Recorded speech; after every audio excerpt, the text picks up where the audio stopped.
Vamos lá, então. Primeiro, bom, obrigada pelo convite, Felipe. É um prazer estar aqui. Tenho muito carinho pelo TDC, é um evento que eu sempre assim, olhei de longe com admiração. De repente, eu me vi palestrando e hoje já não é a primeira vez, nem a segunda, acho que nem a terceira. Eu sou coordenadora de trilha, então quinta-feira eu vou estar na trilha de Software Security. E aqui, dando continuidade aí no bate-papo de desenvolvimento seguro, falar um pouquinho sobre vulnerabilidade de imagens de container. Então, quem viu a chamada da palestra que eu acabei divulgando em algumas redes sociais, né, que eu falei, Houston, we have a problem. Quem sabe, quem viu a chamada sabe que eu errei de propósito. Porque quando a gente fala de vulnerabilidade de imagens de container, a gente passa despercebida algumas vulnerabilidades, algumas fraquezas do código, algumas falhas. Isso pode causar um problema muito grande.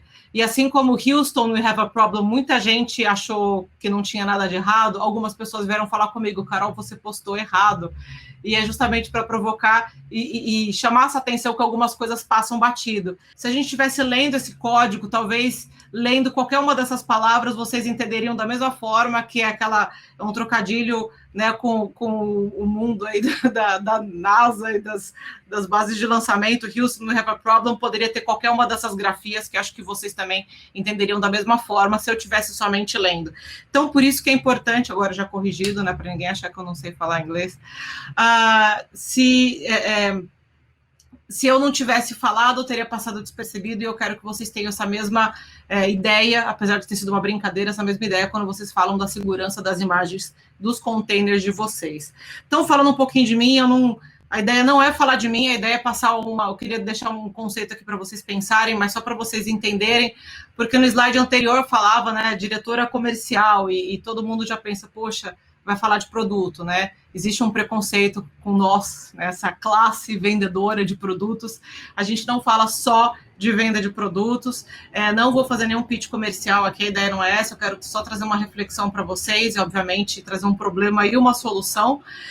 E também convidá-los, né, pedir o espaço aqui da ZUP para falar da WOMPS, que é uma organização que eu sou team coach de mentoria, né? Então, é uma organização focada no desenvolvimento profissional de mulheres. Não é feita só de mulheres, homens também são muito bem-vindos para ajudar, seja na área que vocês quiserem. Eu eu coordeno a parte de mentoria. Se vocês quiserem trabalhar conosco, nos procurem, eu vou deixar meus contatos no final. Então, só queria fazer esse disclaimer aqui. Então, vamos lá. Falando de vulnerabilidades, né? Então, imagino que todos aqui estejam familiarizados com o CVE, né? O que é um CVE? É um código CVE.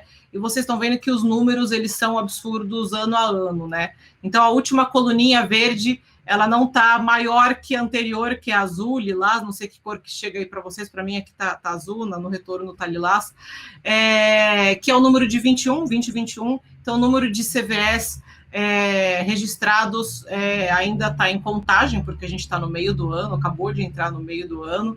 Então, o número de vulnerabilidades tem crescido cada vez mais e não tende a melhorar, né? Esse número não tende a reduzir. Então, a gente tem sempre que conviver com isso, saber conviver com isso e ter alternativas para se adequar cada vez mais, né? Principalmente porque não se faz mais software como antigamente. E isso não é um elogio, né? Quando a gente fala isso, geralmente remontando a qualidade do passado, né? Não se faz mais carros como antigamente. E não quer dizer que antigamente era melhor ou que hoje é melhor, mas é diferente. A gente faz software de uma forma diferente, a gente tem que se adequar a essa nova forma de fazer software e, obviamente, a nova forma de proteger esses novos ambientes. Então, só recapitulando, né? Antigamente você tinha um time que fazia o software do começo ao fim, né? E conversava lá com o pessoal de operação, que provisionava os servidores para esse software, e aí sim fazia o deploy, né? Aí tinha o pessoal de segurança, que fazia as camadas de proteção com IDS, com IPS, com firewall, e ainda vinha algumas outras camadas de segurança mais relacionadas ao software em si, né? Então fazia as análises do código com SAST, DAST, análise estática, análise dinâmica, fazia scan de vulnerabilidades no ambiente, e aí eu aplicava um patch, né? Então, geralmente, eu fazia isso depois. Eu desenvolvia o código, eu tinha minhas checagens de pré-build desse código, e depois eu fazia umas outras checagens. E essa forma de fazer segurança com essa checagem depois, né, ou essa aplicação de segurança depois, é antiga. E a gente não pode mais pensar nisso, né?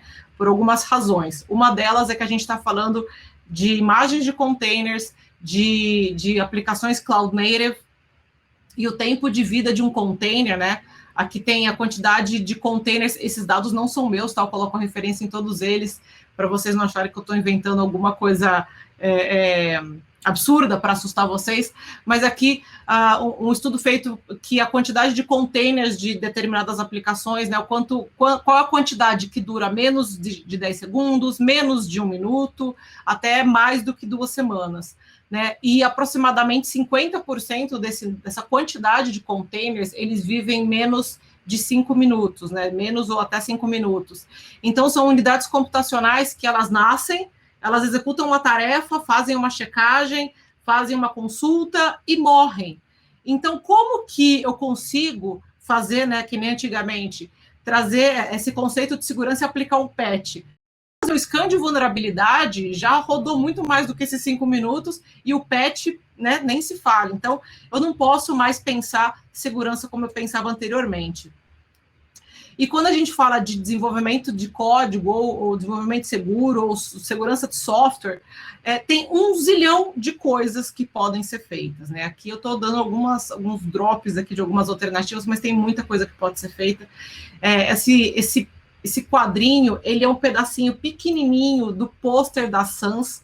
Acho que vocês já devem conhecer que a Sans lança sempre aqueles posters gigantes que vale até a pena pagar para imprimir, né, num papel legal, enquadrar, porque além de decorativo, eles servem para referência. E esse é um pedacinho tiquinho, pequenininho, quando a gente fala de segurança de cloud, e aí lá no pôster ele recomenda algumas atividades ou processos de pré-build desse código. Eu tenho certeza que muita gente aí, tanto o pessoal de segurança quanto o pessoal de desenvolvimento nunca nem ouviu falar de muita coisa que está aí, né? Então, tem um mundo de atividades para serem feitas e isso não está sendo feito talvez nem metade, né? Então, vocês já começam a ficar preocupados.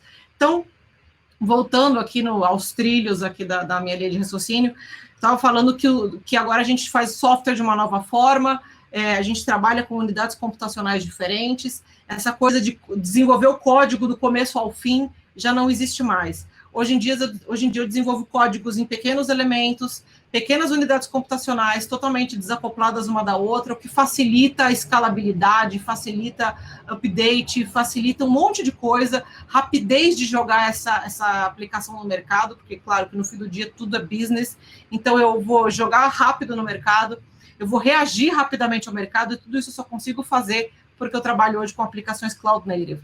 E o Gartner diz que no final de 22, eu acredito que até esses dados vão ser maiores, porque a pandemia acelerou esse processo de migração para a nuvem.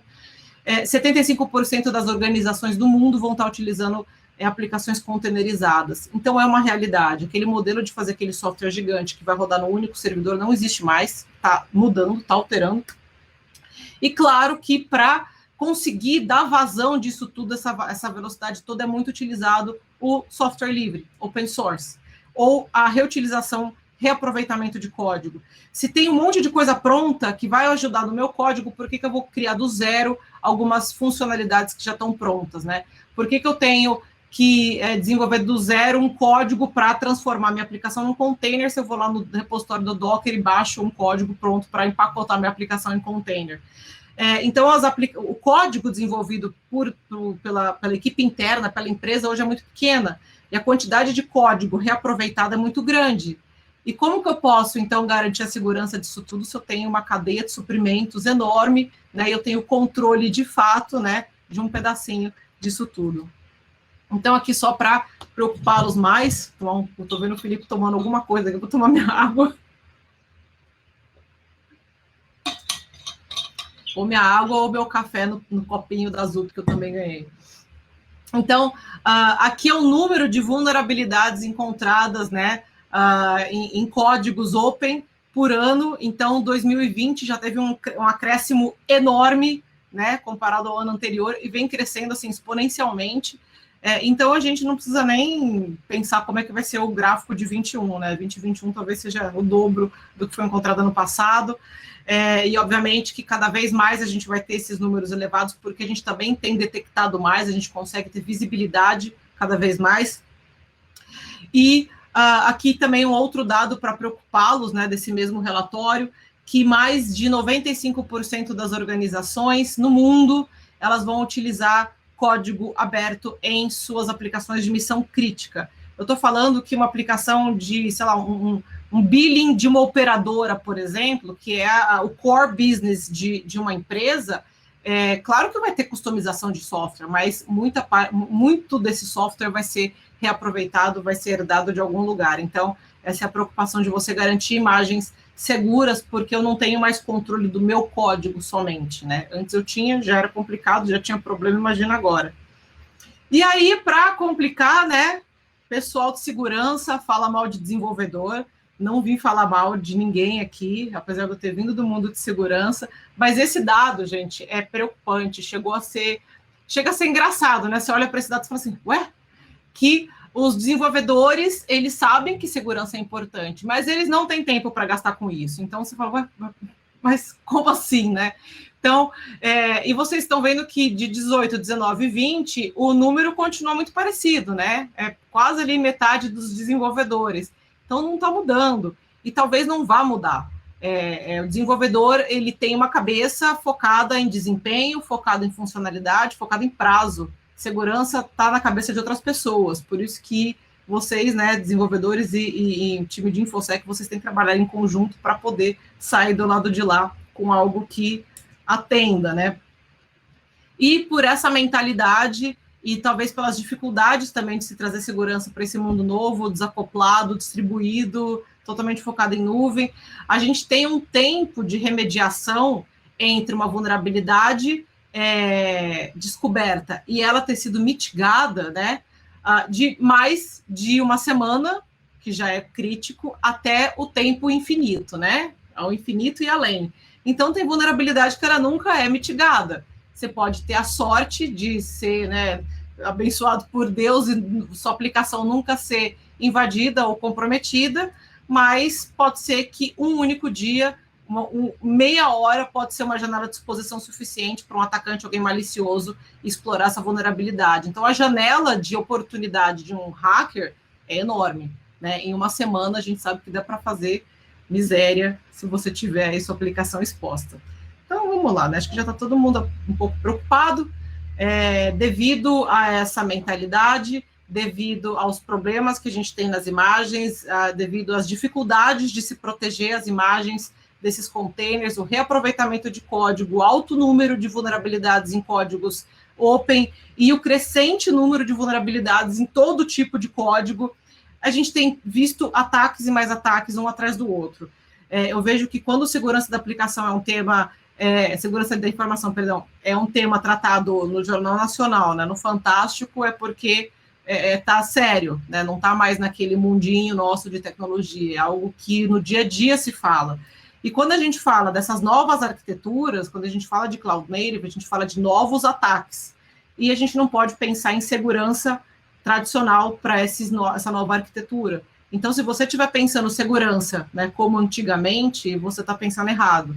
Porque, alguns exemplos, você não pode simplesmente achar que você pode criar uma regra de firewall entre os seus containers, porque você tem um endereçamento totalmente dinâmico, né? Então, aquela regra de IP e porta já não cabe ali. Existem funcionalidades, existem técnicas de você fazer o que a gente chama de microsegmentação, nanosegmentação, mas é uma nova forma de fazer firewall. Patch, não existe fazer patch, né, no mundo containerizado. Eu vou me desmentir depois, eu vou explicar por quê, mas não tem como você aplicar o patch da forma tradicional, tem como você fazer de uma outra forma. Então, outros ataques estão sendo descobertos, por exemplo, ataque na cadeia de suprimentos. Antes eu desenvolver meu código do zero, do começo ao fim. Então, a responsabilidade, o problema daquele código era toda minha, e eu sabia onde estava todo o problema ali, porque eu que fiz, ou minha equipe, minha empresa que fez, eu tomava conta daquilo tudo. Agora, eu estou usando um monte de coisa em volta. É que nem você fazer um bolo. você é responsável ali por bater a massa, mas e todos os ingredientes que você usa? Né? Não foi você que industrializou o leite, o ovo, o chocolate, a farinha, e agora a gente tem mais ou menos o mesmo cenário, um monte de código que eu reaproveito. Então, eu falo muito de ataque de cadeia de suprimento, que antes você não pensava nisso, né?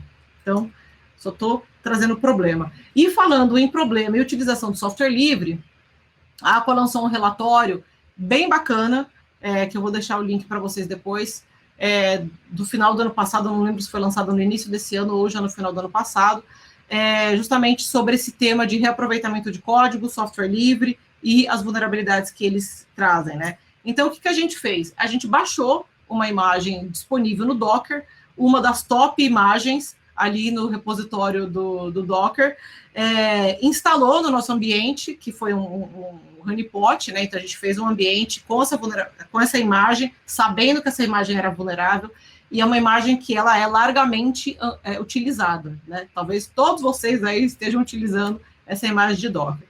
Como era um ambiente esperando ser atacado, a gente deixou ali para ser estudado. E a gente vê o aumento dos ataques que a gente recebeu, foram mais de 16 mil ataques no período de um ano, né? E a gente identificou dois cenários, né?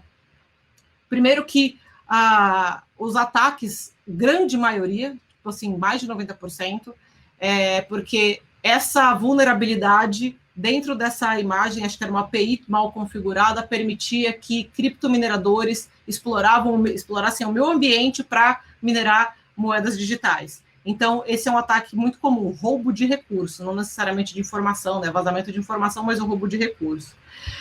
E outra, os ataques ou as grandes vulnerabilidades, elas são encontradas em imagens muito comuns, nas top images baixadas ou utilizadas de um repositório como esse.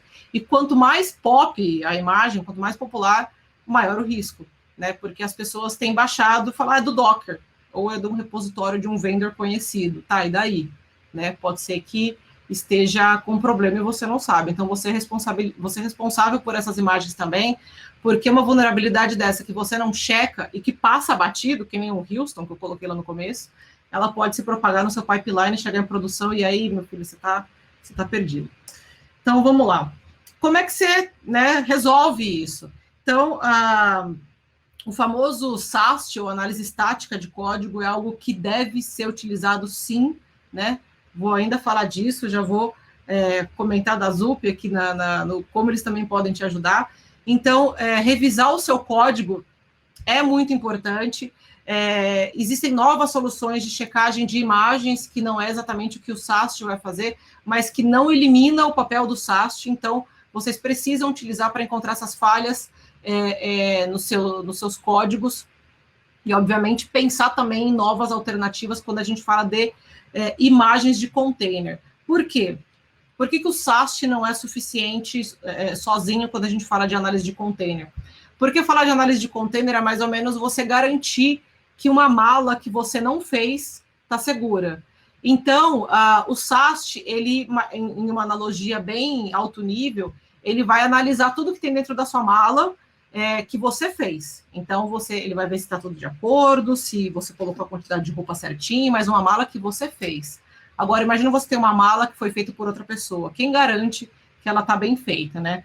Então, eu vou ter dentro ali da minha imagem de container, eu vou ter dependências com o meu sistema operacional, com bibliotecas, eu vou ter códigos reaproveitados, eu vou ter componentes de terceiros, eu tenho outros elementos que eu coloco no meu ambiente, como, por exemplo, o meu orquestrador.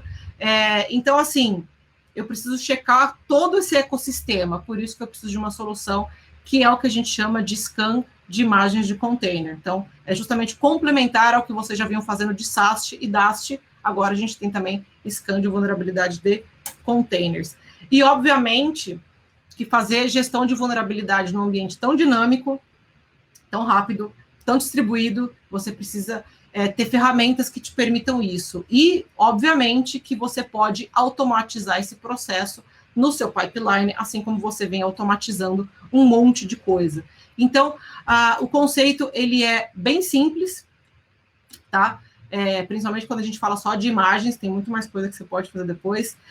Você pode plugar funcionalidades ou ferramentas de SAST no seu pipeline. Então, a ZUP tem algumas sugestões aí que vocês podem utilizar. Isso aí, Felipe? Depois eu vou compartilhar com o pessoal aqui o link, e aí quando a gente for bater um papo eu já explico um pouquinho mais o que é. Maravilha. Depois eu te chamo aí para explicar. Eu tenho, acho que daqui uns 2 slides eu vou te chamar para explicar. Então, a ideia é você integrar no seu pipeline checagem do seu código e também checagem daquela mala que não foi você que fez, que é o scan de vulnerabilidade dessas imagens. Então, num primeiro momento, eu vou fazer a integração com o seu pipeline e a detecção, porque eu não consigo corrigir o que eu não vejo, eu não consigo controlar o que eu não vejo, então eu preciso identificar essas vulnerabilidades. Obviamente que eu vou priorizar o que eu vou tratar, o que eu vou corrigir, o que eu vou voltar para o desenvolvimento, isso tudo alinhado ao meu negócio, qual que é o impacto do no meu negócio. Então, será que eu posso fazer um rebuild dessa imagem? Será que eu posso fazer uma alteração no código? Ou se eu não puder fazer essa alteração, será que eu posso buildar essa aplicação mesmo assim com esse risco? Qual que é o impacto no meu negócio? Então, priorizar. E, obviamente, se eu entender que eu tenho que fazer essa correção e fazer o rebuild dessas imagens, eu faço, e eu vou substituir os containers afetados. Então, é relativamente simples. E aí, obviamente, eu posso criar também, espetar no meu pipeline, após as checagens que eu fizer com minha análise de código, seja estática, seja dinâmica, e análise de imagem de container, eu também posso ter um controle de admissão. Criar uma política de aceite mínimo de segurança. Então, se tiver vulnerabilidades críticas XPTO, não vai passar no meu crivo aqui, então também posso ter essa checagem. Mas não é só isso, né? Quando desgraça pouco é bobagem. Então, a gente está falando dessa análise estática de código e análise estática de imagens de containers, que são funcionalidades complementares, mas são, por hora, estáticas. Aí eu tenho um problema aqui, né, de um artigo que não é a Aqua, nem a Carolina que está falando. Então, foi uma análise feita dentro de imagens de Docker Hub, outra pessoa comentando sobre Docker, não fui só eu, então o problema lá é enorme, que eles analisaram 4 milhões de imagens, e dessas 4 milhões eles encontraram em mais de 6 mil imagens, 6.400 imagens, possuíam criptomineradores. E em 1/5 dessas imagens não foram encontradas vulnerabilidades conhecidas. O que eu quero dizer? Eles fizeram N análises em cima dessas imagens, e em muitas dessas imagens possuíam criptomineradores. Só que boa parte dessas imagens que possuíam criptomineradores passariam desapercebido no scan estático de imagem. Então, assim, não tinha vulnerabilidade conhecida, passaria num scan e, beleza, entraria no meu pipeline, iria para a produção e, eu estava comprometido. Então, aí aqui o CTO da Prevasio diz, né, que sob uma análise estática não tinha malware nenhum. Lembrando que malware não é vulnerabilidade. Talvez por uma vulnerabilidade um malware consiga ser aplicado, ou exista talvez algum código que vá baixar um malware para o meu ambiente. Então, passava numa análise estática e, obviamente, deve estar passando um monte de malware ou de imagem maliciosa no seu pipeline sem que você tenha essa noção. Já vou dar a solução para isso. E aqui, um outro artigo de outra empresa, uma outra análise, outra pesquisa, que diz, né, que a imagem em sua forma original não tem nenhum binário malicioso. No entanto, em tempo de execução, pode ser programada para baixar o fonte de um minerador de moedas. De novo, a gente falando de criptominerador, está super comum, está na moda. E nesse caso, é exatamente o que acontece. Quando eu faço a análise, a imagem está perfeita, mas quando ela é executada, eu encontro um problema. E qual que é o grande problema de estudo? É eu identificar essa vulnerabilidade somente quando a minha imagem está em runtime, porque pode ser tarde. Lembra que o container ele vive 5 minutos. Então, assim, se eu encontrar essa vulnerabilidade num tempo de execução de 5 minutos ali, não dá tempo de eu reagir, não dá tempo de eu aplicar um patch. E outra, é uma janela de exposição que está lá para o meu hacker. Então, não adianta só eu fazer uma análise estática, eu tenho que checar esse runtime, garantir que essa imagem em execução também vai estar segura. Como isso, né? Obviamente que eu vou manter aqui o que eu já estava fazendo, integrar no meu pipeline esses processos, ter um processo de gestão de vulnerabilidade, obviamente, priorizar, porque Eu sei que, em teoria, é tudo lindo, né? Eu tenho um zilhão de coisas que eu posso fazer para proteger o meu pipeline, para checar as minhas imagens, mas o time de segurança, ele é geralmente muito enxuto. Então, obviamente que a priorização é importante, eu tenho que priorizar em nível de criticidade para o meu ambiente, né? Ter contexto. Se você não tem uma ferramenta que automatize essa questão da análise com contexto, faça manualmente, implemente um processo, mas priorize para você conseguir direcionar melhor seu tempo. E dentro da parte, dentro do processo, antes do build, quando você fizer a sua análise de vulnerabilidades de imagem, após você fazer a sua análise estática de código, você precisa fazer uma análise dinâmica. Uma alternativa é você rodar essa imagem em ambiente controlado antes de fazer o deploy dela no seu pipeline. Então, você rodar num sandbox, por exemplo, existe forma de você fazer isso automatizado, já integrado no seu pipeline, e passar por uma política de aprovação, como a gente tinha antes, né? O controle de admissão dessa imagem após ter feito essa checagem. É mais ou menos quando a gente leva o carro no mecânico, que a gente leva e fala assim, o mecânico tá fazendo um barulho, tá com um problema assim, assim, assado, ele olha o carro, liga, tal, fala, não tem nada, porque o problema só é identificado quando eu estou andando com o carro. Então, a ideia é justamente essa, só que em vez de eu andar com o meu carro e colocar minha vida em risco, ao invés de eu executar minha imagem e esperar o problema acontecer só em runtime, que pode ser tarde, eu consigo fazer isso em fase de build de forma automatizada se eu integrar um sandbox no meu pipeline. Então, essa é uma alternativa. E quando a gente fala de segurança, a gente fala de automação, e segurança principalmente de imagens de container e cloud native, é só o começo da jornada, né? Tem muita coisa que vocês podem fazer, e pensar que o básico não está sendo feito é preocupante. E como futuro, né, a gente vê não somente soluções mais complexas para poder tratar esses ataques, esses ambientes mais complexos, mas também eu destaquei a remediação automática. Eu sei que isso é motivo de pânico de muita gente, pensar que vai ter uma solução de segurança viva, reacionando automaticamente em algumas falhas, atualizando aplicações automaticamente, aplicando patches automaticamente. A gente sabe que o risco disso, se mal ajustado, é muito grande, mas é o futuro e já tem muita solução fazendo isso, de corrigir falha ou de aplicação de patch de forma automática. E, obviamente, que pensar sempre em suportes amplos, né? Multi-cloud, multi-workload, e aí o céu é o limite, e tem muita coisa que pode ser feita. E falando, então, de projeto open source, né, que a gente falou no começo, e aí eu queria deixar algumas dicas para vocês, e já chamar o Felipe também para dividir esse espaço aqui comigo. Já que a gente falou muito de scan de vulnerabilidade, eu tenho uma solução grátis, open, mantida pela Aqua, que é o scan de vulnerabilidades nossos, que chama Triv.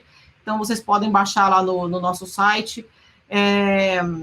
E ele é bem completinho, você pode integrar ele no seu pipeline. Eu imagino que muitos aqui já conhecem, ele é bem pop no mundo da comunidade. E aqui umas outras soluções que também pode ser de interesse de vocês, que é uma checagem de SIS Benchmark para Kubernetes, o Cube Hunter, que é um pentest para Kubernetes, e o Cloudsploit, que é uma solução de gestão de postura segura para nuvem. E, Felipe, eu sei que a Zup também tem software mantido por vocês, open para a galera.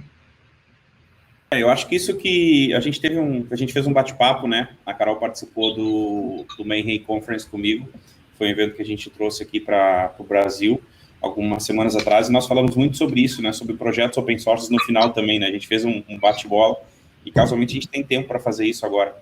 Eu acho que essa é a grande oportunidade que a gente tem hoje aqui, diante da galera que está participando com a gente, né?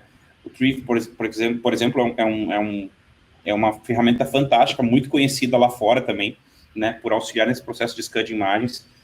Acho que a Carol trouxe esses insights, assim, perfeitos, e principalmente sugestões, né? E o legal é quando a gente olha aquele ciclo, né, que eu achei interessante, é que sempre tem uma tomada de decisão que a gente pode atuar dentro do ciclo de desenvolvimento, né, quando a gente fala de segurança.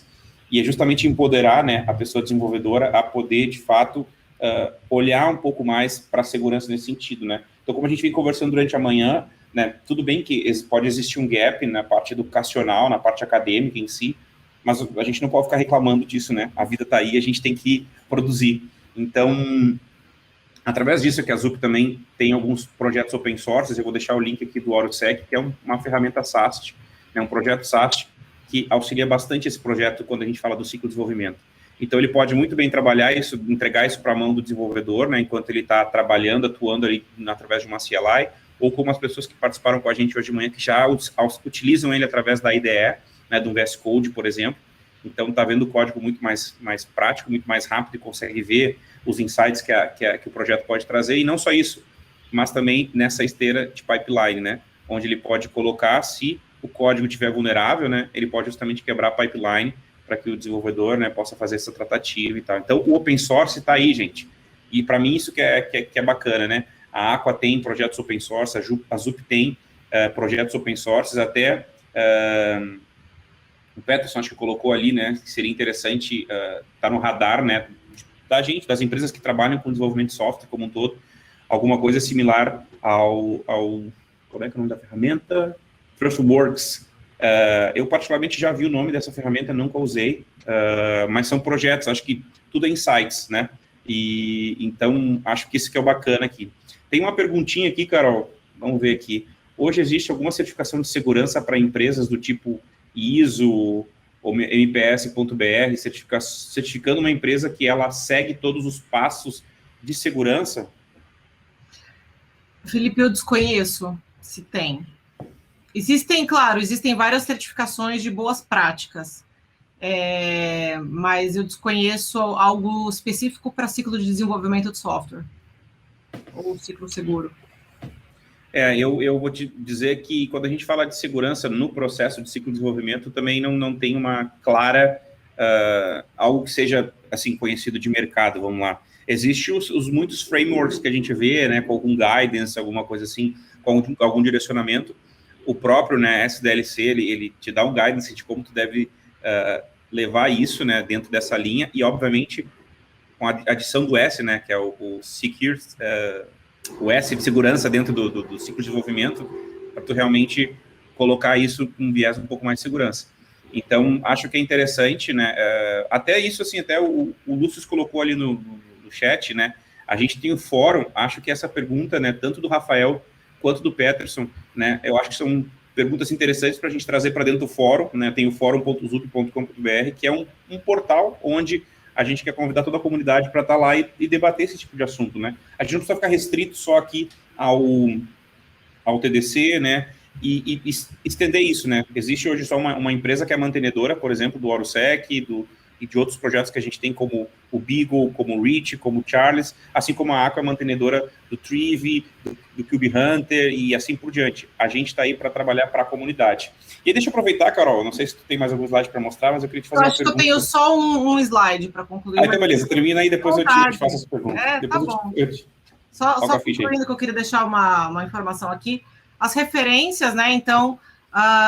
o pôster da Sans, que eu acho muito legal, que são 2 páginas gigantes, que eu adoraria imprimir, porque falam tudo pequenininho sobre Cloud Security.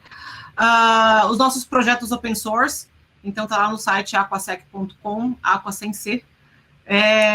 E aí a gente tem, obviamente, a Aqua tem um produto Enterprise de scan de vulnerabilidade, outras tantas funcionalidades, mas a gente tem um guia, um documento que é quando que eu tenho que usar uma versão Enterprise ou uma versão Open, né? Então, ele é uma solução bastante completa, que vai trazer bastante valor, e talvez para o seu momento você não precise investir em segurança nesse momento, né? Não precisa gastar dinheiro. Então, eu sempre falo que segurança, né, o básico, o hygiene, né, aquela coisa de escovar o dente todo dia, né, em segurança é a mesma coisa. O básico você consegue fazer com nenhum ou muito baixo custo. Então, a Aqua tem até essa orientação. Olha, talvez se você não precise disso, daquilo, você pode trabalhar com o Trivi e não gastar nada, não precisar investir, pelo menos financeiramente, agora só o tempo de vocês. E também deixar o link daquele relatório que eu falei da API de Docker, que a gente fez um honeypot, também esse último link. Esse QR Code, eu convido todos a testarem. Vendedor não ia falar de produto, mas eu estou falando agora, vocês podem testar de graça. É uma solução de scan de vulnerabilidade de imagens e scan dinâmico, que é aquele do sandbox que eu falei, e a postura segura de nuvem. O legal é que é SaaS, não vai consumir nada de recursos de vocês, e vocês vão conseguir tirar uma foto do seu ambiente. De novo, que eu falei lá atrás, se você não tem visibilidade, você não consegue fazer nada, né? Não consegue mitigar, não consegue controlar, criar política e partir dali. Então, é legal porque vai conseguir te dar uma foto, né? Uma imagem do seu ambiente, e dali em diante você consegue traçar algumas estratégias. Então, deixo o link aí para quem quiser testar sem custo. E eu deixo só meus contatos aqui, Felipe, agradecendo, né, a oportunidade, foi um prazer estar aqui com vocês. Meu e-mail profissional, eu estou nas redes sociais como @carolbosa,